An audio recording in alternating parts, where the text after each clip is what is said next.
जो इस ज्ञान को अपने पूरे जीवन काल में एक बार भी सुन पाते हैं, और उससे भी बड़े भाग होते हैं उन जीवों के जो इस ज्ञान को थोड़ा सा भी समझ पाते हैं। क्योंकि सुनना आसान है, आए बैठे घंटा 2 घंटा सुन के चले गए, लेकिन इस ज्ञान को समझना बहुत मुश्किल है। ये इतना दुर्लभ ज्ञान है कि पहली बात तो मिलता नहीं है जल्दी, और अगर मिल जाए तो ये दिमाग में टिकता नहीं है। इसको समझना बहुत मुश्किल है। ऐसा भी हो जाता है कि लोग आने के बाद भी चले जाते हैं।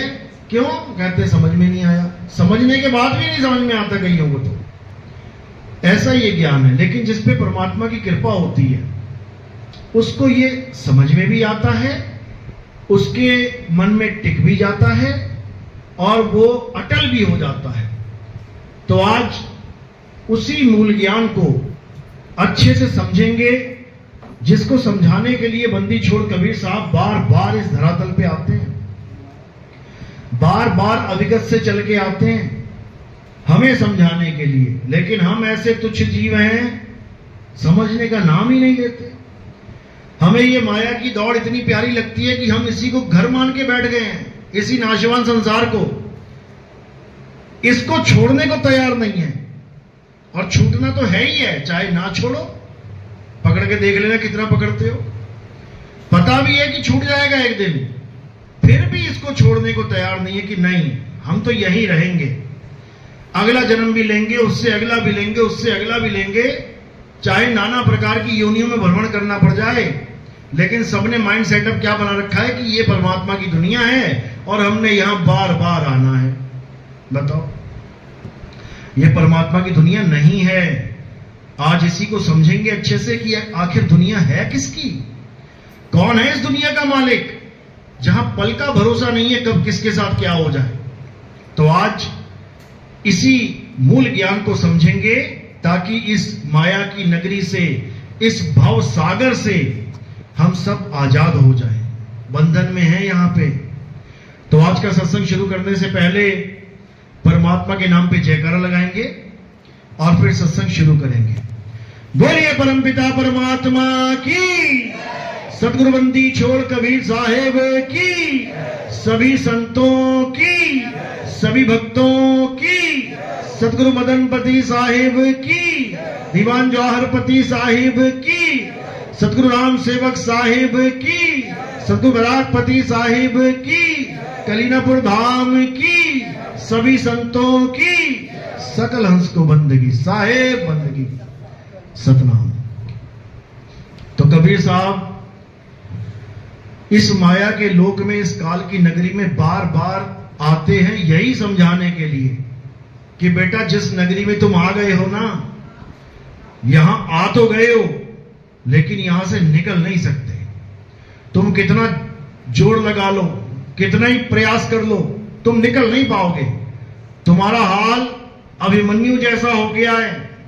तुम आ तो गए हो, चक्रव्यूह में घुस तो गए हो, लेकिन अब निकल नहीं सकते। क्यों? कारण क्या है? कारण है अज्ञान। तुम्हें निकलने का ज्ञान ही नहीं है कि जाऊं तो जाऊं कहां। कहते भी हैं जीना यहां, मरना यहां, इसके सिवा जाना कहां। कहां जाओगे? किसी को भी माया ने याद नहीं रखने दिया कि तुम आए कहां से हो। अभी तुम अपने घर से आए हो, सबको अपना घर याद है, और ये सत्संग खत्म होने के बाद कहां चले जाओगे? अपने अपने घर। लोगों की तरह घूमते हुए। पूछो जरा उन पागलों से, कहां से आया है? पता नहीं बाबूजी, कहां से आया हूं, याद ही नहीं है। तो कहां मिलोगे? यहीं मिलोगे चक्कर काटते हुए। ये देखो चक्कर ही काट रहे हैं सारे। इस मृत्यु लोक में चक्कर ही काट रहे हैं, नाना प्रकार की योनियों में कुत्ता, बिल्ली, हाथी, घोड़ा, सुअर बन के चक्कर ही काट रहे हैं। अब बड़े बड़े संतों से अगर पूछोगे कि हम ये क्यों बन रहे हैं, ये कुत्ता, बिल्ली, हाथी, घोड़ा क्यों बने हुए हैं, तो क्या बोलेंगे ये लोग? ये परमात्मा की लीला है।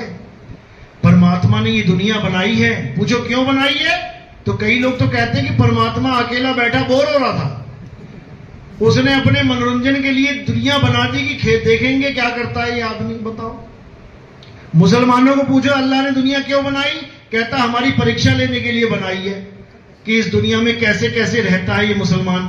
बताओ, अच्छा खासा अल्लाह के पास बैठे हैं, अल्लाह ने यहां भेज दिया मरने के लिए, फिर परीक्षा भी ले रहा है। बताओ क्यों? क्योंकि किसी को इसका असली जवाब पता ही नहीं है।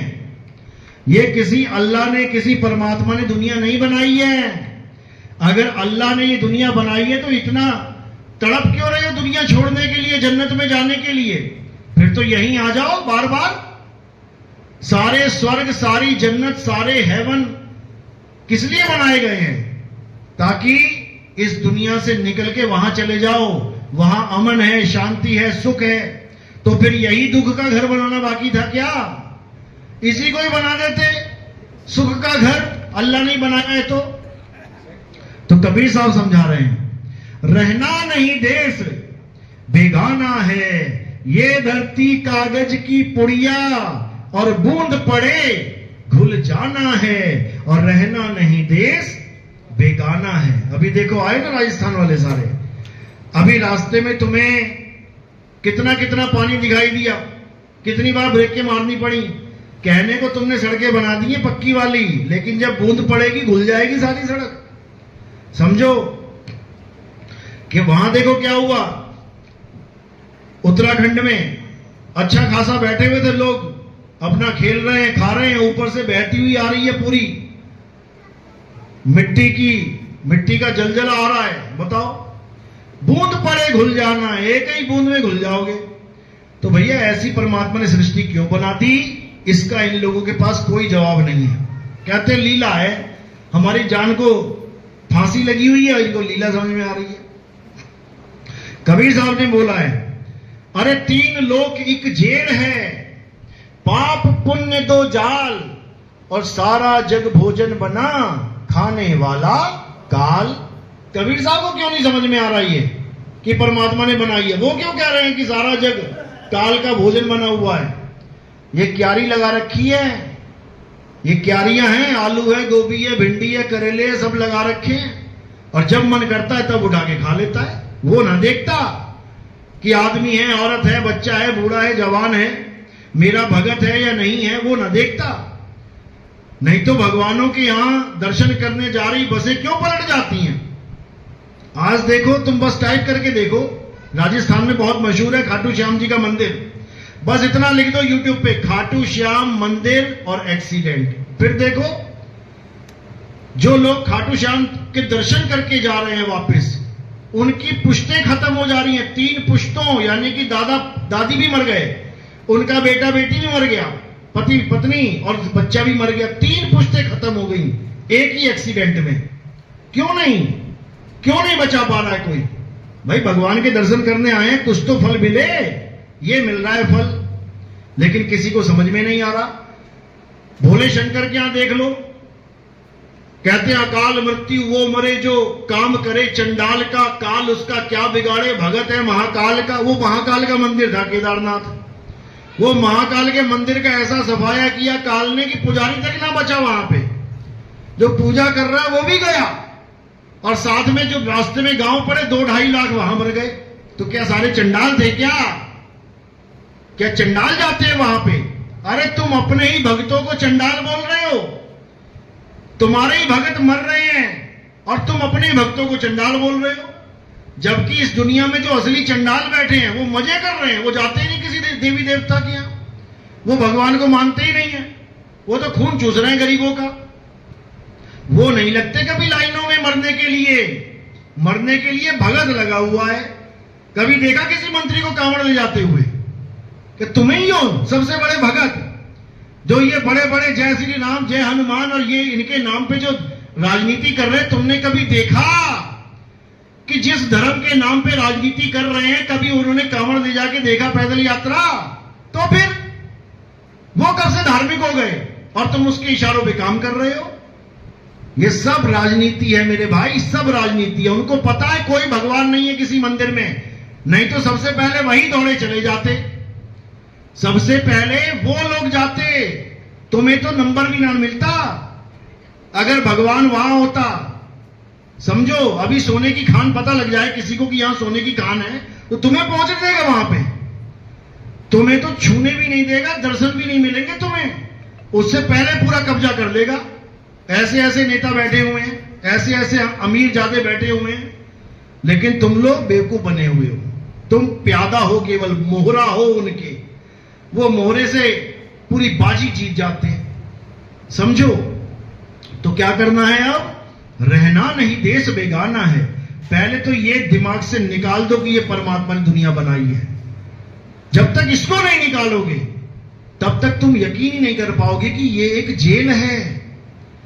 ये जेल है। जेल को जेल की तरह देखो। तुम कैदी हो, सबको फांसी की सजा मिली हुई है। जो सरकार जेल बनाती है उसमें सबको फांसी की सजा नहीं मिलती, उसमें रिहाई भी होती है। किसी को 3 महीने की जेल, किसी को 6 महीने की जेल, किसी को साल 2 साल, किसी को ज्यादा से ज्यादा उम्र कैद की जेल, कोई इक्का दुक्का को फांसी। लेकिन ये जो जेल है, ये इसमें एक की भी रिहाई नहीं है। सबको फांसी लगी पड़ी है, सबने मरना है। कोई आज मरेगा, कोई कल मरेगा, कोई परसों मरेगा, सबने मरना है। ऐसी जेल है ये। और इस जेल को बनाने वाला कौन है? ब्रह्मा विष्णु महेश के पिताजी। क्या नाम है उनका? अलख निरंजन, काल निरंजन। यही है वो जिसमें ये सारा संसार रचा हुआ है। ब्रह्मा विष्णु महेश जी की तो केवल ड्यूटी लगा रखी है कि ब्रह्मा जी तुम बच्चे पैदा करोगे, विष्णु जी तुम बच्चों को पालोगे, शंकर जी तुम बच्चों का संहार करोगे। ये केवल ड्यूटी लगी है उनकी, ये भगवान नहीं है। ये तो खुद आपस में डिस्कशन करते हैं। कई बार देखो यूट्यूब चैनल पे, ब्रह्मा जी से विष्णु जी, विष्णु जी से शंकर जी पूछ रहे हैं कि हम कहां से आ गए, हमें किसने पैदा कर दिया, दुनिया का कार्यभार हमारे ऊपर सौंप दिया। आखिर वो कौन है जिसने ये दुनिया बनाई है? उन्हें खुद ना पता दुनिया किसने बनाई, और हम उसे भगवान माने बैठे हैं, परमात्मा माने बैठे हैं। तो ये सब पहले से ही दर्ज है वाणियां। श्रीमद् देवी भागवत में ब्रह्मा विष्णु महेश कैसे पैदा होते हैं ये भी दर्ज है। लेकिन कौन बताए? वो एक एमपी में एक बाबा है, वो डंके की चोट पे बताता है। क्या नाम है उसका? क्या नाम है? शक्ति पुत्र। एक बाबा है शक्ति पुत्र। वो कहता है ये ब्रह्मा विष्णु महेश भगवान नहीं है। ये जो ब्रह्मा विष्णु महेश की पूजा कर रहे हैं ये नादान लोग हैं। ब्रह्मा विष्णु महेश किसने बनाए हैं? जग जननी जगदम्बा ने बनाए हैं। वो डंके की चोट पे कहता है। क्यों कहता है? क्योंकि उसे अलग निरंजन का ज्ञान नहीं है। वो अभी अलग निरंजन को नहीं जानता। वो पूरी दुनिया की एक मां बना के बैठा है कि जग जननी जगदम्बा ही सबका करता धरता है। लेकिन उसको इतनी भी समझ में नहीं आ रहा कि जब हम कहते हैं परम पिता परमात्मा, तो ये पिता कौन है? वो तो जग जननी जगदम्बा है ना, मां है ना। तो परम पिता परमात्मा, ये परमात्मा पिता कौन है? वो इस चीज को नहीं समझ पा रहा है। लेकिन बोल जितना रहा है उतना ठीक बोल रहा है, बिल्कुल करेक्ट बोल रहा है। लेकिन उसे जगदम्बा से आगे का ज्ञान नहीं है। वो भी क्या करे? इसका ज्ञान कहां समझ में आएगा? कौन से ग्रंथ में? आप केवल कबीर सागर पढ़ लो, अनुराग सागर पढ़ लो, आपको समझ में आने लग जाएगा। आपको सारे भेद समझ में, आपको श्रीमद् देवी भागवत भी समझ में आने लग जाएगी, जो वो पढ़ के नहीं समझ में आ रहा है उसको। इतना ज्ञान आपको हो जाएगा। लेकिन फिर भी केवल कथनी ज्ञान से बात नहीं बनेगी। परम पिता परमात्मा का भेद समझना पड़ेगा। आखिर वो है क्या? वो कोई आदमी नहीं है कि आज माता के पुजारी बन गए, कल को किसी आदमी को पिता समझ लो, उसकी पूजा करने लग जाओ। वो कोई शरीर नहीं है। परम पिता परमात्मा कोई शरीर नहीं है, उसका नाम ही है परम आत्मा। शरीर नाम का तो खेल ही खत्म कर दिया। तो परम आत्मा कौन है? जो आत्मा का शुद्ध चैतन्य स्वरूप है, वो परमात्मा है। और हम लोग कौन है? हम लोग जीवात्मा हैं। हम लोग उसके अंश हैं। वो हमारा अंशी है। अब अंश और अंशी को यह मत समझना कि काट काट के अंश हुए हैं उसके, ऐसा नहीं है। जैसे सूर्य की किरणें हैं, सूर्य से ही अलग हुई हैं, लेकिन सूर्य का ही अंश है। सूर्य को नहीं काट दिया हमने, सूर्य का अंश है।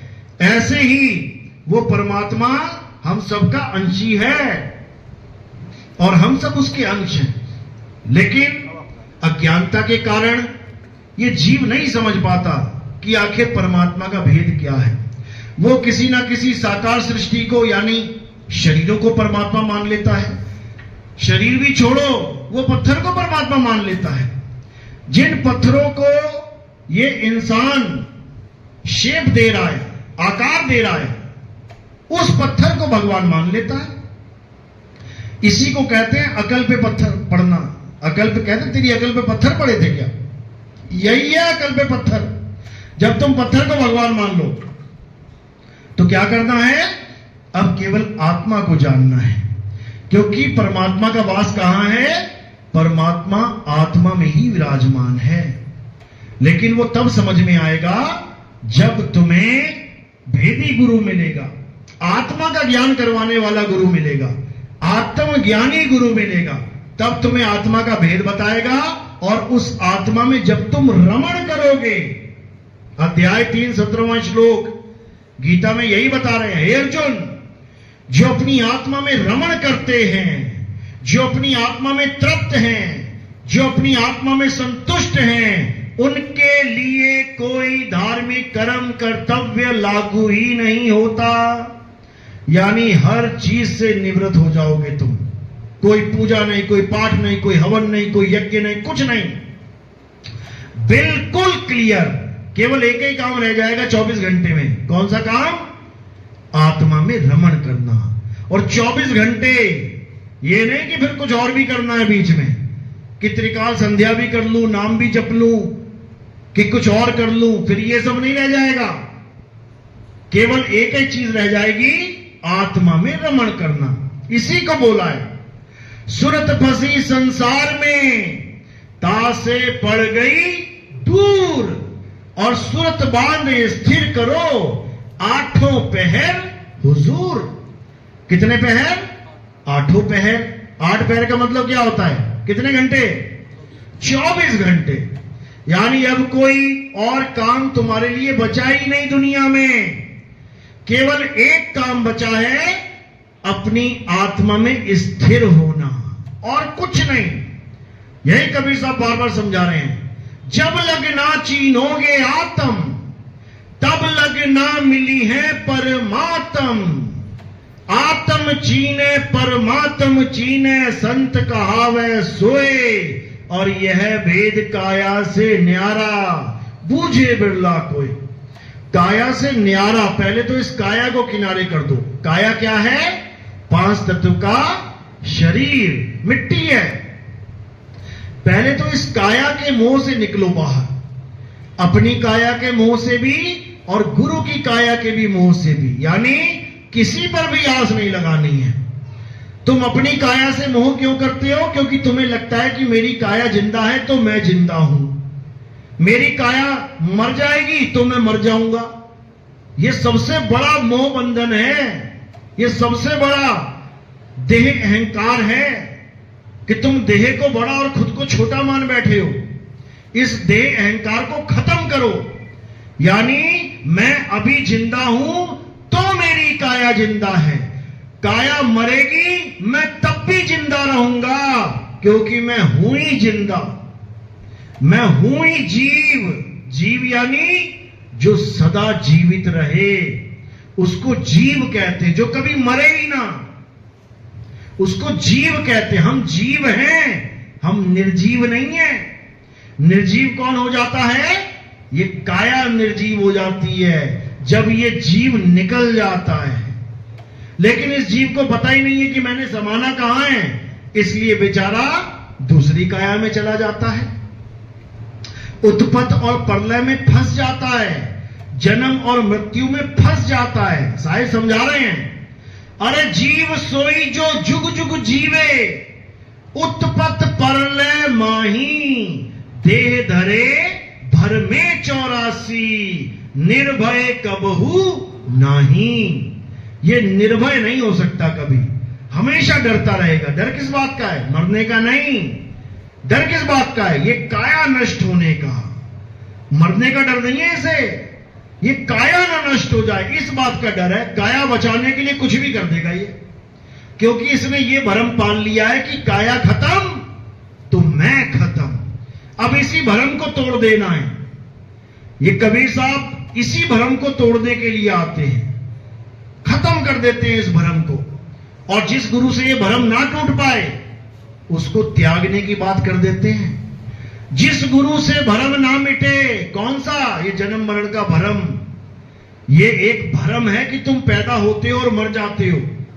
असल में तुम ना तो कभी पैदा होते हो ना कभी मरते हो। पैदा और मरना किसका काम है? इस काया का काम है। तो कहते हैं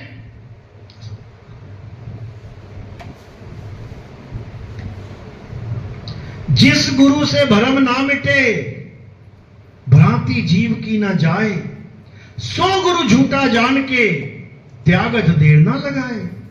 कहते उसको निकालो दिमाग से। जो तुम्हें यह बता रहा है कि तुम मर जाओगे, एक दिन मर जाओगे, नहीं मरोगे।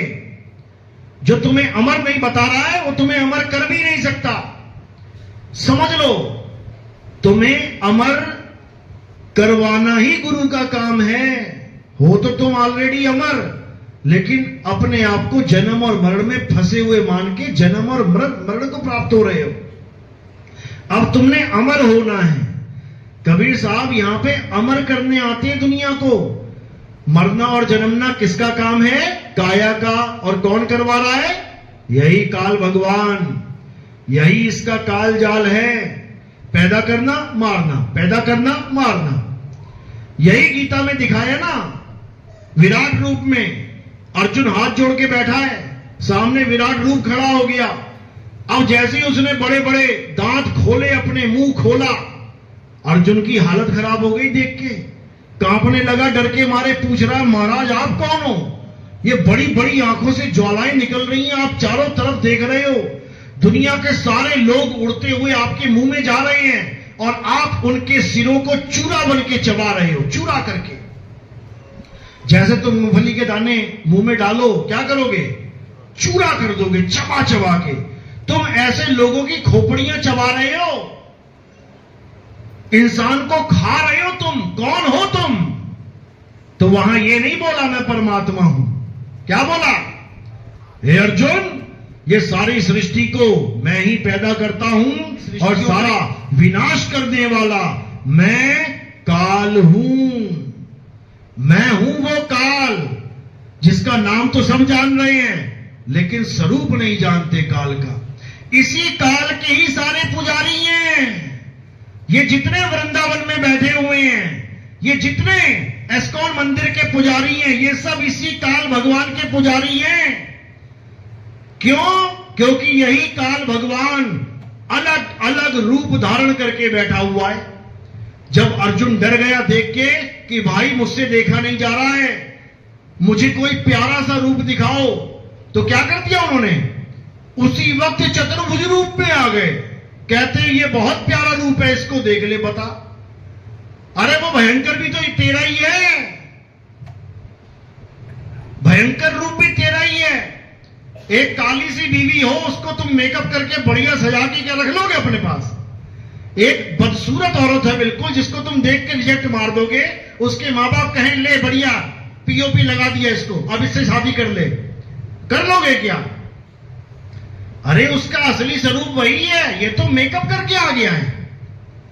ये अच्छे अच्छे स्वरूप तो हमें लुभाने के लिए बना रखे हैं, असल में यही काल भगवान है। कबीर साहब ने इसी का तो भेद खोला है अनुराग सागर में कि हे धर्मदास, ये काल इतना खतरनाक है, ये किसी को नहीं छोड़ता, किसी को नहीं छोड़ता।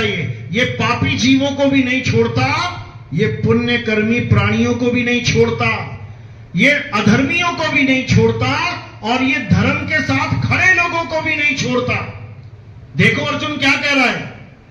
कह रहा है हे भगवान, मैं आपके मुंह में कौरवों की यानी अधर्मियों की सारी सेना जाती हुई देख रहा हूं, और हमारे पक्ष के भी बड़े बड़े योद्धा आपके मुंह में प्रवेश कर रहे हैं। बताओ, अरे कौरवों की सेना को मारो, समझ में आता है। हमारे बड़े बड़े योद्धा तुम खा जा रहे हो। कौन है बड़े बड़े योद्धाओं में? इन पांचों के बाद सबसे बड़ा योद्धा कौन है? अभिमन्यु है। अकेला घुस गया, चक्रव्यूह तोड़ के, एक भी ना तोड़ पाता बाकियों में से। अर्जुन के सिवा और कोई नहीं तोड़ सकता था। तो कौन है सबसे बड़ा योद्धा? अभिमन्यु। वो भी जा रहा है, सारे जा रहे हैं। और ऐसा नहीं कि 5 नहीं जाएंगे, 5 बचाना उसकी मजबूरी है। 5 बचाना मजबूरी क्यों है? क्योंकि इसको रक्षक कला कहते हैं। ये रक्षक कला खेलता है जीवों के साथ। ये इसने 5 को बचा लिया और लाखों को मरवा दिया। उन्हीं 5 के सहारे अब इन लाखों को खाएगा। क्यों? क्योंकि सब आस में बैठे हैं कि 5 को बचा लिया, हमें भी बचा लेंगे। एक प्रहलाद को बचा के करोड़ों प्रहलादों को खा गया। प्रहलाद कौन है? तुम्हारे हमारे बच्चे ही प्रहलाद हैं, जो छोटी सी उम्र में राम राम कृष्ण कृष्ण कर रहे हैं। एक प्रहलाद को बचा लिया और बाकी सब प्रहलादों का भक्षण कर गया। क्योंकि सबको काल ही खाता है, सबको काल के मुंह में जाना है। आप दोबारा से रामायण देखो YouTube पे। राम जी क्या कह रहे हैं? कह रहे हैं ऐसा कोई जीव नहीं है जो काल के मुंह में नहीं जाएगा, यहां तक कि मुझे भी काल के मुंह में जाना पड़ेगा। ये राम जी ने स्वयं बोला रामायण में। लेकिन किसके समझ में आ रहा है? किसी के समझ में आने वाला नहीं है। क्यों? क्योंकि हम काल को ही भगवान मान बैठे हैं। तो साहिब कह रहे हैं जो भक्षक तहां ध्यान लगाई और जो रक्षक उसे चीन न पाई। जो भक्षण कर रहा है वो भी शरेआम दिखा के कि सारी दुनिया मेरे मुंह में जा रही है, मैं खा रहा हूं सबको, दिखा के खा रहा है, बता के खा रहा है, उसको भी लोग नहीं समझ पा रहे हैं। उसी काया की, उसी काल भगवान की पूजा में लगे हैं। और जो रक्षक, जो परमात्मा है, रक्षा करने वाला है, उसको चीन नहीं पा रहे हैं। इसीलिए कबीर साहब कह रहे हैं कि का से कहूं सब जग अंधा और खेवनहार के गले में फंदा। जो खेवनहार बने बैठे हैं गुरु लोग, कहते हैं सबसे बड़ा फंदा तो उनके गले में पड़ा हुआ है। वही नहीं समझ पा रहे हैं कि आखिर हम करवा क्या रहे हैं, कर क्या रहे हैं। तो मालिक की दया होगी, ये तभी समझ में आएगा, नहीं तो सब काल का ही ग्रास बनेंगे। एक भी नहीं बच सकता, चाहे जितना मर्जी जोर लगा ले। तो कबीर साहब समझा रहे हैं, बचना चाहो काल जाल से, चीनो शब्द हमारा। और कहे कबीर, अमर कर राखूं जो निज होए हमारा। कहते हैं बचना चाहो काल जाल से, अगर इस काल से बचना चाहते हो तो चीनो शब्द हमारा, हमारे सार शब्द को चीन लो। वो शब्दों को नहीं जो 52 अक्षर में आते हैं कि कोई गुरु कह रहा ओम कलियम हरियम शरियम जप लो, ओम सोहम जप लो। कोई कह रहा है ज्योत निरंजन ओंकार रानिकार सोहंग सतनाम जप लो। कोई कह रहा है सतपुरुष अकाल मूरत शब्द स्वरूपी राम जप लो। कोई कुछ जप लो, कोई कुछ जप लो। ये नहीं है कबीर साहब का शब्द। कबीर साहब क्या कह रहे हैं? बचना चाहो काल जाल से, चीनो यानी पहचानो, जपो नहीं, पहचानो कि मेरा शब्द क्या है। चीनो शब्द हमारा और कहे कबीर, अमर कर राखूं। अमर कर देंगे वो ये नहीं कि तुम्हें सतलोक पहुंचा देंगे, अमर कर देंगे। वो अमर करने आते हैं यहां पे। जब तुम अमर हो गए तो काल तुम्हारा करेगा क्या? जब तुम अमर ही हो गए, सारे राक्षस भगवानों से कौन सा वरदान मांगते थे? सबसे पहला वरदान मांगते थे कि मैं अमर हो जाऊं। क्यों? क्योंकि एक बार अमर हो गया, अब कोई भी आ जाए सामने, अब खुद भगवान ही आ जाए सामने, वो भी ना मार पाएगा। क्योंकि जब अमर ही हो गया, लेकिन अमरता का वरदान ना तो ब्रह्मा जी दे पाए, ना विष्णु जी दे पाए, ना ही शंकर जी दे पाए। क्यों? कारण क्या है? क्योंकि जिसकी जेब में 100 रुपए हो और तुम उससे 1000 रुपए मांगना शुरू कर दो, दे देगा क्या? वो नहीं दे सकता। उनके पास अमरता का वरदान है ही नहीं। समझो, अमरता का वरदान किसके पास है? ये बंदी छोड़ कबीर साहब के पास है, और वो इस दुनिया में अमर करने ही आते हैं। समझ लो, अमर करूं सतलोक पठाऊं, ताते बंदी छोड़ कहाऊं। लेकिन अमर कोई होना ही नहीं चाहता। कहते ले वो जुलाहा अमर करेगा क्या? अरे वो कबीर, वो दोहे लिखता था जो, वो कवि, हां 10वीं क्लास में पढ़ा था मैंने, वो अमर कर देगा। वो ब्रह्मा विष्णु महेश से भी बड़ा हो गया। बताओ, यही दिक्कत है, यही दिक्कत है। ये बिल्कुल वैसी बुद्धि है कि कोई कहे अरे वो मछली, वो विष्णु जी का अवतार थी क्या? वो मछली, अरे मछली कहां से विष्णु जी हो जाएगी? अरे वो कछुआ विष्णु जी का, हम नहीं मानते विष्णु जी था। वो वरा, वो जंगली सुअर, वो भगवान का अवतार, हम नहीं मानते। तुम्हारे मानने से क्या नहीं होगा? तुम्हारे मानने से कुछ नहीं होगा भाई, जो है वो है। कबीर साहब का काम ही एक ही है, अमर करना और सतलोक पठाना। अब सतलोक रामपाल जी वाला सतलोक नहीं है। सतलोक का मतलब क्या है? एक ऐसा स्थान जहां पर कोई असत्य वस्तु ना हो। सतलोक यानी जहां पर केवल सत्य ही सत्य हो। समझो, बेगम लोक यानी जहां कोई बेगम हो ही ना। घरवाली का नाम भी बेगम रखा गया ना। किसी ने सोच के रखा था कि घरवाली आएगी और बेगम हो जाएगा काम, लेकिन आते ही सबसे बड़ा गम लग जाता है। हालांकि सबके साथ नहीं, लेकिन नाम कुछ है और काम कुछ है। रामपाल जी का जो सतलोक है उसमें काम भी है, क्रोध भी है, लोभ भी है, मोह भी है। वो सतलोक है ही नहीं। जहां पर अक्षर पुरुष को नींद आ जाए यानी आलस भी है। अक्षर पुरुष को क्रोध आ जाए, क्रोध से अंडे की तरफ देके अंडा फूट जाए यानी क्रोध भी है, सत्य है ही नहीं।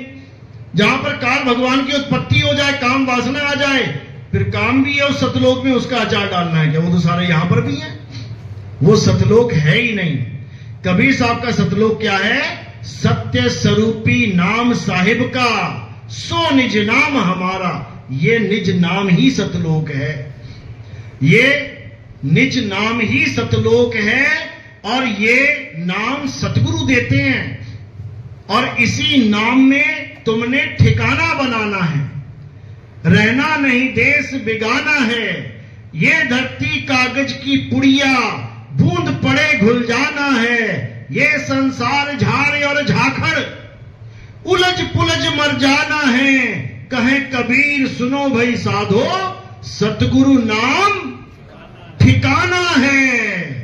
यानी हमारा ठिकाना कहां है? सतगुरु के द्वारा दिया गया नाम, वही हमारा ठिकाना है, वही सतलोक है। लेकिन ये सबकी समझ में नहीं आता। ये केवल उसकी समझ में आता है जिस पर परमपिता परमात्मा की दया हो, जिस पर बंदी छोड़ की मोहर लगी हो। ये केवल वही समझ में, वही समझ सकते हैं। बाकी लोग सतलोक, अलख लोक, अगम लोक, अनामी लोक, 2-4 और लोग बना देंगे आगे, शायद कम पड़ जाए जगह, कुछ भी कर सकते हैं भाई। तो ऐसे लोकों में भ्रमण करेंगे और नाना प्रकार की योनियों में आते जाते रहेंगे। तो करना क्या है? अब 52 अक्षरों को छोड़ के अब आदि अक्षर को जानना है। क्यों? क्योंकि आदि अक्षर ही सतलोक है। आदि अक्षर ही तुम्हारा निज घर है। 52 अक्षर निज घर जाने में रुकावट है। आदि अक्षर ही तुम्हारा निज घर है। तो गुरु क्या करता है? 52 अक्षर छुड़वा देता है, आदि अक्षर लखा देता है। तब समझो कि तुम निज घर में पहुंच गए। सोई गुरु पूरा कहावे, 2 अक्षर का भेद बतावे। एक 52 अक्षर और एक आदि अक्षर। एक छुड़ावे, ये 52 अक्षर छुड़ावे। एक लखावे, ये आदि अक्षर लखावे। तब प्राणी निज घर को जावे। आदि अक्षर ही तुम्हारा निज घर है। आदि अक्षर आदि नाम कोई मंत्र जंतर पंतर नहीं है कि लाख लाख रुपया लेके आदि नाम पकड़ा रहे हैं लोगों को। पैसा नहीं है, गरीब है तो किस्तों में दे दे। LIC एजेंट बन गए हैं लोग। तो कबीर साहब यही समझा रहे हैं कि जब तक तुम्हारे जीवन में कोई भेदी गुरु नहीं आ गया तब तक तुम्हारा कल्याण नहीं होगा। भेदी गुरु का मतलब यह नहीं है मंत्र जंत्र देने वाला गुरु। भेदी गुरु का मतलब है तुम्हें सार शब्द का भेद बताने वाला गुरु, उस वस्तु का भेद बताने वाला गुरु जो वस्तु है तो तुम्हारे पास, लेकिन तुम्हें उसका ज्ञान नहीं है। तो कह रहे हैं वस्तु कहीं और ढूंढे कहीं, कैसे लागे हाथ और गुप्त वस्तु तब मिले, भेदी लीजिए साथ। भेदी लीना साथ में और दीनी वस्तु लखाए। कोटि जन्म का पंथ था पल में पहुंचा जाए। कहते हैं वो वस्तु जो तुम्हारे पास है उसका तुम्हें एहसास नहीं हो पा रहा है तुम्हारे पास, उसी की वजह से तुम्हारी काया चल रही है, लेकिन तुम उसको महसूस नहीं कर पा रहे हो। जैसे पंखे में करंट है, पंखे को भी छू के महसूस कर सकते हो कि लोहा है, और करंट को छू के भी महसूस कर सकते हो कि ये लोहा नहीं है, लेकिन इस लोहे को दौड़ाने वाला यही है। इसी प्रकार अपनी काया यानी पंखा, इसको तो छू के महसूस कर सकते हो, लेकिन जो करंट रूपी आत्मा है उसको नहीं छू पा रहे हो, उसका भेद तुम्हें समझ में नहीं आ रहा है। उसी का ज्ञान देने के लिए कबीर साहब इस संसार में आते हैं। आत्मा का ज्ञान समझाने के लिए, आत्मा का अनुभव करवाने के लिए कबीर साहब इस संसार में आते हैं। क्या बोल रहे हैं? जल में मीन प्यासी मोहे देखत आवे हासी, आत्म ज्ञान बिना नर भटके, कभी काबा कभी काशी। आत्म ज्ञान बिना नर भटके, मंत्र ज्ञान बिना नहीं, जप तप बिना नहीं, सन्यासी बनने के बिना नहीं, किसके बिना? आत्म ज्ञान के बिना। तो इस संसार में केवल एक ही ज्ञान है जिसको आत्म ज्ञान कहते हैं, वही है असली ज्ञान, बाकी सब अज्ञान है, अज्ञान। तो क्या करना है? अब इन 52 अक्षरी नामों को त्यागना है, छोड़ना है, क्योंकि ये 52 अक्षरी नाम देने वाले ही काल के दूत हैं। यही हैं जो तुम्हें 52 अक्षरों में उलझाते हैं। हम भी 52 अक्षरी नाम देते हैं, लेकिन क्यों देते हैं? उन नामों को भुलाने के लिए जो काल के दूतों ने तुम्हारे दिमाग में फिट कर दिए कि यही नाम है जिससे तुम्हारी मुक्ति होगी, यही नाम है जिससे तुम बचोगे। तो ये जीव इतनी कसके ग्रहण कर लेता है उन नामों को कि सोते जागते उठते बैठते वही नाम चलते रहते हैं उसके। अब फंस गया वो नाम के जाल में। अब उस जाल को कैसे काटेंगे? जैसे लोहे को लोहा काटता है, जैसे जहर को जहर काटता है, जैसे 52 को 52 काटेगा, ऐसे देंगे हम उसको। तो जैसे ही 52 अक्षरी नाम देंगे तो उसके पुराने सारे नाम कटने लग जाएंगे, सारे नामों से वो खाली हो जाएगा, ऐसा सफाया होने लग जाएगा पुराने नामों का कि याद भी नहीं आएंगे कि कौन से नाम थे।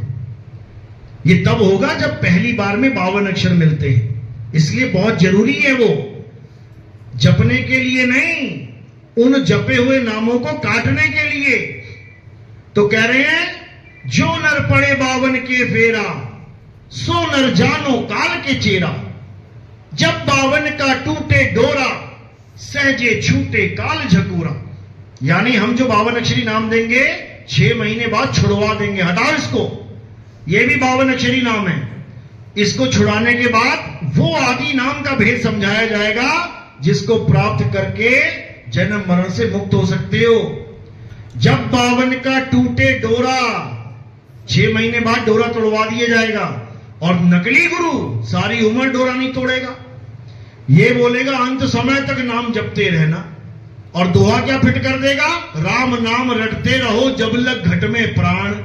बताओ, अरे वाणी क्या कह रही है, कहां इसका संकेत जा रहा है, और तुमने क्या समझा दिया?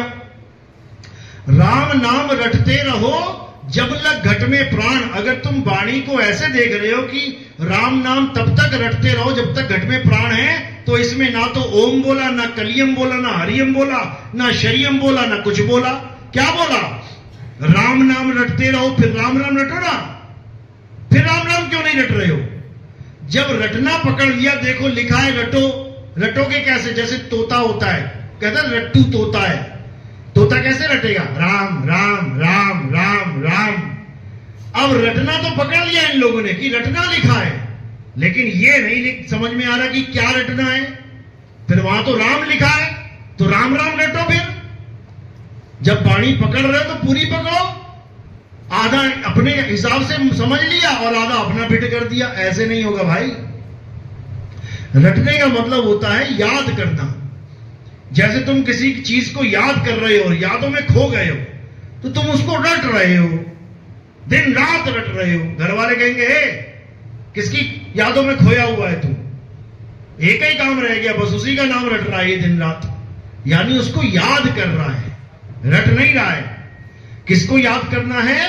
आत्मदेव को याद करना है 24 घंटे, और कुछ नहीं करना है। गीता यही समझा रही है। जो अपनी आत्मा में रमण करते हैं, रमण तभी करोगे ना जब उसको याद करोगे, और कुछ काम नहीं करना है। लेकिन ये किसी के समझ में नहीं आ रहा। 52 अक्षर छोड़ने को कोई तैयार नहीं है। राधे राधे को बोलो, राधे राधे वालों को कि राधे राधे छोड़ दो, कहो लठ लेके तुम्हारे पीछे पड़ जाए। राम राम वालों को कह दो भैया राम राम जपना छोड़ दो, कहो तुम्हारा सिर फाड़ दे वो।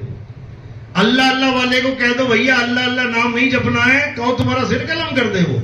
ऐसे ऐसे भी बैठे हैं, क्योंकि ये तथ्य को नहीं जान रहे हैं। तथ्य क्या है, तर्क क्या है, शब्द क्या है, सूरत क्या है, ये नहीं जान रहे हैं।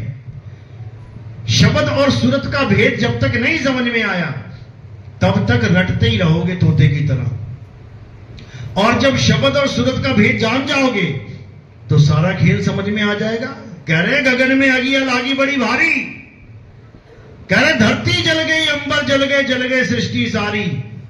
अरे सूरज जल गए, चंदा जल गए, नौलख तारा जारी, गगन में अगिया लागी बड़ी भारी। फिर कह रहे ब्रह्मा जल गए, विष्णु जल गए शिव त्रिपुरारी। अरे राम भी जल गए, लक्ष्मण जल गए, और जल गए किशन मुरारी, गगन में अगिया लागी बड़ी भारी। और कहे कबीर सोई जन बच गए। कौन? कहे कबीर सोई जन बच गए, जिन शब्द में सुरत संभारी, और गगन में अगिया लागी बड़ी भारी। अब कबीर साहब खुले में बता रहे हैं कि कहे कबीर सोई जन बच गए, जिन शब्द में सुरत संभारी।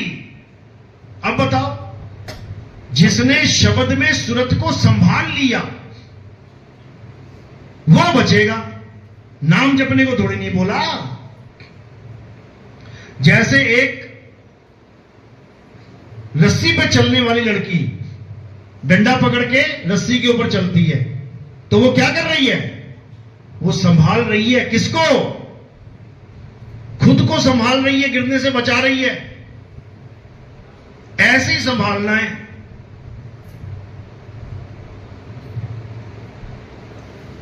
कहे कबीर सोई जन बच गए, जिन शब्द में सुरत संभाली। क्यों? क्योंकि सुरत सारे संसार में फंसी पड़ी है। सुरत फंसी संसार में और तासे पड़ गई दूर। अब क्या करना है? सुरत बांध स्थिर करो, आठों पहर हुजूर। बताओ कहां बोला नाम जपो, कहां बोला दिए जलाओ, योग यज्ञ करो, जप करो, कहां बोला देसी घी की खड़ी जोत जला के आरतियां गाओ। इतना भी नहीं समझ में आ रहा किसी को, और जगत गुरु बने बैठे हैं, ठगत गुरु। ये हाल है। लेकिन कबीर साहब समझा रहे हैं कि ठीक है, जो गुरु ज्ञान दे रहा है अच्छी बात है, कुछ ना कुछ तो दे रहा है ना, इसीलिए महिमा गा रहे हैं। गुरु मेरे सभी बड़े अपनी अपनी ठौर, शब्द विवेकी पार की सो माथे का मोर। यानी गुरु सभी बड़े हैं, ठीक है, अपनी अपनी ठिकाने पे ठीक है, लेकिन सिर पे किसको बैठाना है? यानी अपना गुरु धारण किसको करना है? किसके गाय पे चलना है? शब्द विवेकी पारखी। उसके कहने पे चलना है। ये जपी तपी सन्यासियों के नहीं। बहुत भरमा लिया इन लोगों ने। तो कबीर साहब यही समझा रहे हैं कि जब संसार में अज्ञानी गुरुओं का बोलबाला हो जाएगा, आज देखो राधे राधे जपने वालों को करोड़ों लोग फॉलो कर रहे हैं, बताओ। अरे उसने आके थोड़ी राधे राधे करवाया, तो पहले से ही राधे राधे है। इस संसार में राधे राधे तो पहले से ही चल रहा है। अगर आज फॉलोअर है उसके, तो ज्ञान की वजह से है। वो ज्ञान दे रहा है, और ज्ञान कहां से कॉपी करके दे रहा है ये भी पता है। हमारा ही ज्ञान कॉपी कर करके आत्मा आत्मा आत्मा करता फिर रहा है। और लोग इतना विवेकी नहीं है कि उनको समझ में आए कि ये ज्ञान आ कहां से रहा है। इतना विवेकी नहीं है इंसान। जो पत्थर की पूजा करता है, जो मंत्रों का जाप करता है, अगर वो आत्मा की बात करे तो हास्य पद है, ये हंसने वाली बात है कि बताओ पत्थर की पूजा करके महिमा आत्मा की गा रहा है। हंसने वाली बात है ये। यानी एक एलकेजी का बच्चा कहे कि मैं पीएचडी की डिग्री लेके आ गया हूं, तो हंसने वाली बात है ये। अगर वो डिग्री उठा के दिखा भी देना तुम्हें किसी की, तो उसका नाम नहीं होगा, उस पे किसी और का नाम होगा। समझे? केवल डिग्री देख के मत यकीन कर लो, अरे हाँ उसके हाथ में डिग्री देखी मैंने, उस पे नाम किसी और का होगा, एलकेजी के बच्चे का नाम नहीं होगा। इसी प्रकार पत्थर का पुजारी, पत्थर को पूजने वाला अगर आत्मज्ञान की डिग्री दिखा रहा है, तो उस पे नाम किसी और का है बेटा, उसका नाम नहीं है। किसी और की डिग्री दिखा रहा है तुम्हें। तो ये तो होना ही है। क्यों? क्योंकि ये पहले से वाणियों में दर्ज है। मुसलमानों में बोला गया है कि जब आखिरी मैसेंजर आएगा, जो जीवों का कल्याण करने के लिए आएगा, उससे पहले पहले इस दुनिया में लाखों मैसेंजर बैठे होंगे। उसके आने से पहले लाखों करोड़ों गुरु अपना ज्ञान दे रहे होंगे।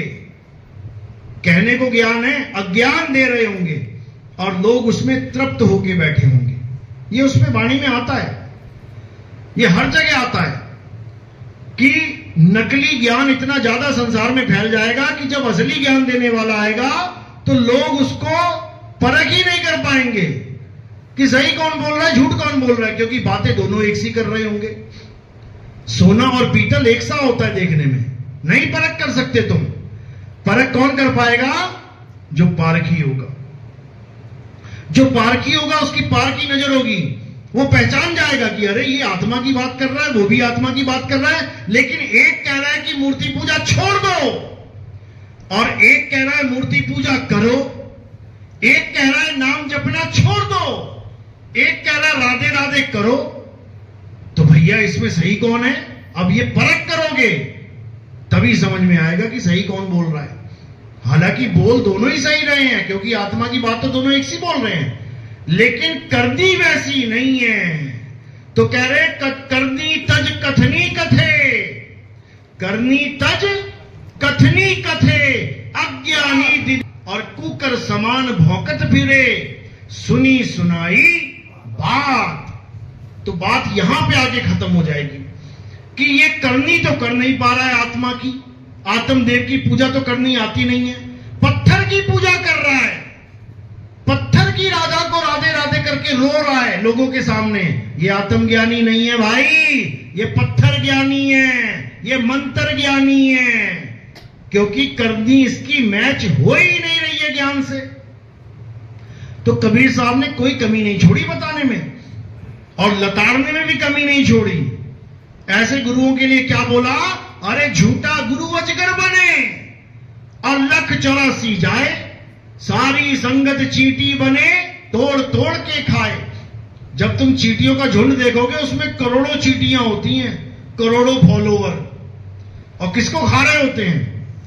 वो उस एक को ही खा रहे होते हैं जो करोड़ों का एक बना बैठा होता है, अज्ञानी गुरु। ये कबीर साहब की वाणी है, और ये सही सिद्ध होती है। ऐसा नहीं कि केवल बोल के चले गए।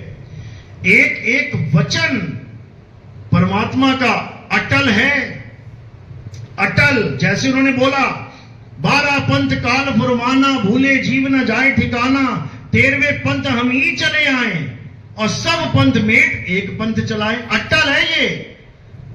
लेकिन कब? जब तुम ज्ञान दृष्टि से देखोगे, तब तुम्हें समझ में आ जाएगा कि बिल्कुल सही बोला है। और अज्ञान दृष्टि से देखोगे तुम कभी समझ ही नहीं सकते कि साहिब है कहां। वो कह रहे हैं 13वें पंथ हमें ही चले आए हुए हैं वो, लेकिन तुम्हें दिख ही नहीं सकते क्योंकि तुम्हारे पास वो दिव्य दृष्टि है ही नहीं। अब कबीर साहब समझा रहे हैं कि मैं कहां रहता हूं, समझ लो कहां, कैसे मिलूंगा, ये भी बता रहे हैं। कह रहे साहिब कबीर का सब घट वासा, गुप्त प्रगट कुछ अजब तमाशा, जहां संत तहां प्रगट भयहूं, और जहां असंत गुप्त वहां रहूं। कह रहे मेरी पहचान समझ लो, मैं कहां पे हूं। वैसे तो मैं सबके साथ हूं, मुझको कहां ढूंढे रे बंदे, मैं तो तेरे पास में। वो रावण के भी पास है, वो कंस के भी पास है, वो सबके पास है। नर नारी और कीट पतंगा और सार शब्द सभी के संगा, वो सबके साथ है। लेकिन जहां संत तहां प्रगट भयहूं, और जहां असंत गुप्त वहां रहूं। जहां तो कोई संत यानी सच बात बताने वाला संत बैठा है, कहते मैं बैठा हूं वहीं पे।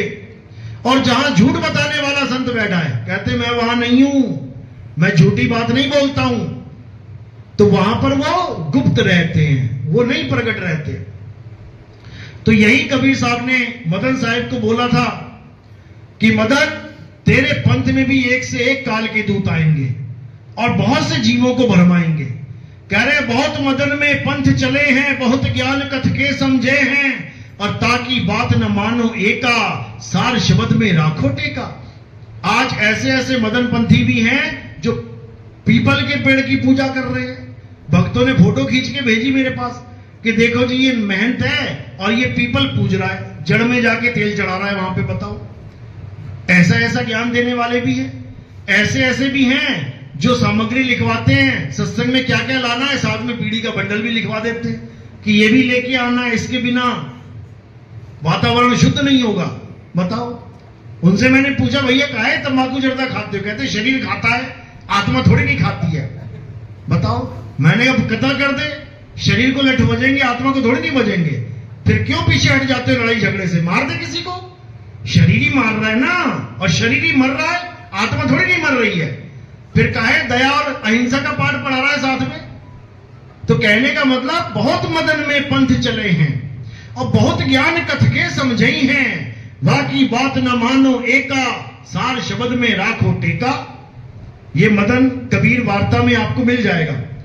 तो वहीं कबीर साहब समझा रहे हैं कि हम कहां आएंगे, समझ लो।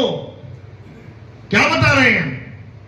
अरे चौथी गद्दी होई अवतारा, ताका चरित्र विदित संसारा, मेरी बात साच कर मानो, मदन समझ अपने मन मानो, चौथी गद्दी का विस्तारा, डंका बाजी सब संसारा, हम उनके सिर बैठब आई, और वासे पार कोई नहीं पाई। आज सारे गुरुओं के मिर्ची क्यों लगी हुई है? इसीलिए लगी है कि नितिन दास ने सारे वेद खोल दिए। अब जो पहले मंत्रों की महिमा गाते थे, आज आत्मा आत्मा करते फिर रहे हैं। जो पहले ऑनलाइन नाम दीक्षा मंत्रों की देने की बात करते थे, आज सार शब्द से नीचे कोई बोल ही नहीं रहा है। मंडी लग गई सार शब्द की। बताओ, आज तक जो शब्द गुरु नहीं बोल पाया, वो आज कह रहा है कि शब्द गुरु सुरत धुन चेला होता है। बताओ, आज तक जो शरीरों के ध्यान करवाते रहे नाम दीक्षा के वक्त कि गुरु जी के शरीर का ध्यान करना है, आज सत्संग में बोल रहे हैं गुरु के शरीर का ध्यान नहीं करो, गुरु तो शब्द होता है। बताओ, हम ही नाम लेके बैठे हुए हैं जहां से। उन लोगों की बात बता रहा हूं, पुराने गुरु लोग हमारे, ये राधा स्वामी वाले, पहले अपने शरीर का ध्यान करवाते थे। आज अपने सत्संगों में बता रहे हैं बेटा शरीर तो मिट्टी है, ध्यान तो परमात्मा का शब्द गुरु का करना चाहिए। बताओ, आज चेले ने ज्ञान खोल दिया तो गुरु का ज्ञान बदल गया। कमाल हो गई। तो ये होना ही है, ऐसा ही होना है, क्योंकि अब समय आ गया है, अब सबको एक झंडे के नीचे आना ही पड़ेगा। बाबा जय गुरुदेव ने अपने सत्संगों में खुलासा किया था कि एक ऐसा पंथ चलेगा जिसका एक नाम, एक भाषा, एक झंडा होगा। कोई है जय गुरुदेव वाला यहां पे? कोई पुराना भगत है जय गुरुदेव का? बोला था उन्होंने अपने सत्संगों में बिल्कुल खुला बोला है, उनकी वाणियां भी दर्ज है। एक पत्रिका है उनकी, नाम क्या है, एक पत्रिका चलती है उनकी, हर महीने छपती है, शाकाहारी सदाचारी पत्रिका। उस पत्रिका में आप देखो, ये रामपाल जी महाराज वो कॉलम काट के दिखाता है कि वो पैदा हो गया है, 20 साल का हो गया है, फलाना हो गया, ठिकाना हो गया, ये तो उठा के दिखा देता है। ये नहीं दिखाता जहां लिखा है कि उसका एक नाम होगा, एक झंडा होगा, एक भाषा होगी। अब बताओ एक नाम किसका है? जो बाबा खुद 5 नाम देता था, वो एक नाम की महिमा गा के चला गया। और उसने साफ साफ बोला कि आने वाले समय में जो महात्मा आएंगे, उनको जो आवाज है परमात्मा की, वो ऊपर से आएगी। और इनके भगत कहां की आवाज सुन रहे हैं? वो कान बंद करके अंदर की आवाज सुन रहे हैं। बाबा ऊपर की आवाज बता के चला गया और भगत अभी अंदर की आवाज में उलझे पड़े हैं, अनहद नाद में। तो बाबा ने बिल्कुल स्पष्ट बोला वहां पे कि भविष्य में जो महात्मा आएंगे, उनको ऊपर से आवाज आएगी, फिर वो उसी आवाज को बताएंगे परमात्मा। बताओ रामपाल जी के साथ क्या मैच करेगी ये वाणी? अरे मंत्रों को जपता जपता खुद भी जेल चला गया, बाकियों को भी जेल, काल की जेल में ठोका ले जाके। वो क्या जाने ये वाणी क्या बोल रही है? यानी जिस काल के दूत का दाव जहां लग रहा है वो लगा रहा है, लेकिन परमात्मा ने कहा कि हम उसके सिर बैठे आई, वहां से पार कोई नहीं पाई, वो सबका भेद खोल देगा। सबके भेद खुल गए हैं। अब केवल निर्णय करना है जनता को कि क्या सत्य और क्या असत्य है। इसी सत्य असत्य का निर्णय करने को विवेक कहते हैं। यही समझाया गया कि कल की अवतार जब आएंगे तो बुद्धि के घोड़े दौड़ने लग जाएंगे सबके। आज देखो कैसे YouTube का पूरा माहौल बदला हुआ है। आज ऐसे ऐसे लोग ज्ञान चर्चा में आ रहे हैं कि आप देखोगे, हैरान हो जाओगे कि पूरी बात बदल दी अपनी। पहले क्या करते थे, सब बदल के रख दिया। अब हर आदमी तुम्हें आत्मा आत्मा आत्मा करता नजर आएगा। अब सबके बुद्धि के घोड़े दौड़ने लग गए, सबकी विवेक की तलवारें चलने लग गई। लेकिन एक समय ऐसा आएगा, अभी आएगा वो, जब केवल एक झंडा रह जाएगा। ये जितने दिख रहे हैं ना तुम्हें, आत्मज्ञानी आत्मज्ञानी, ये सार शब्द के भेदी, ये सबका सफाया हो जाएगा, सबका। तो उसके लिए साहिब ने क्या वाणी बोली? कबीर आत्मज्ञान का पड़ा नगर में शोर। ये वाणी कब के लिए पता है? ये वाणी बोली थी 600 साल पहले, जब आत्मा के ज्ञान का कोई जिक्र ही नहीं करता था। सब कहां लगे पड़े थे? मंदिर मस्जिद, मंदिर मस्जिद, मंदिर मस्जिद। ये अब के लिए वाणी बोली गई है कि एक ऐसा समय आएगा जब पूरे नगर में आत्मा का शोर मचेगा।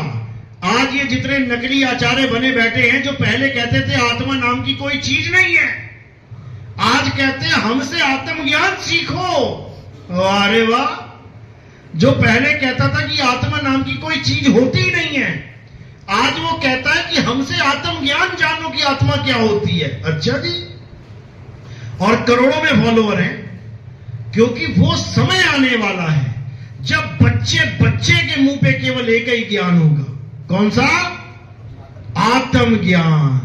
अब उसमें निबेड़ा कैसे करेंगे कि कौन किसके पास आत्मज्ञान है, किसके पास नहीं? उसका भी इलाज इसी दोहे में है। कबीर आत्मज्ञान का पड़ा नगर में शोर, और पूछो कैसी आत्मा, तो देते दांत निपोर। यही है इसका इलाज। आत्मज्ञानियों का इलाज इसी में दे रखा है। जो नकली आत्मज्ञानी है, केवल आत्मा आत्मा सुन के मत चले जाना उनके पास कि आत्मा बहुत अच्छी है, आत्मा बहुत आनंद देती है, और तुम पहुंच गए वहां पे आनंद देने। पहला सवाल यह होना चाहिए, पूछो कैसी आत्मा, कि आत्मा बता कैसी होती है, फिर देते दांत निपोर, फिर हंस के निकल जाएंगे किनारे से। क्यों? क्योंकि जवाब ही नहीं है। यही है इनका इलाज, और इलाज सबका होगा अच्छे से आने वाले समय में, क्योंकि सब एक ही मंच पे दिखाई देंगे तुम्हें।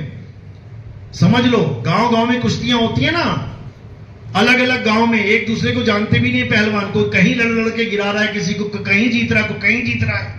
लेकिन जब होता है इंटरनेशनल युद्ध तो वो लोग कहां पहुंच जाते हैं? एक ही राजा बेटा।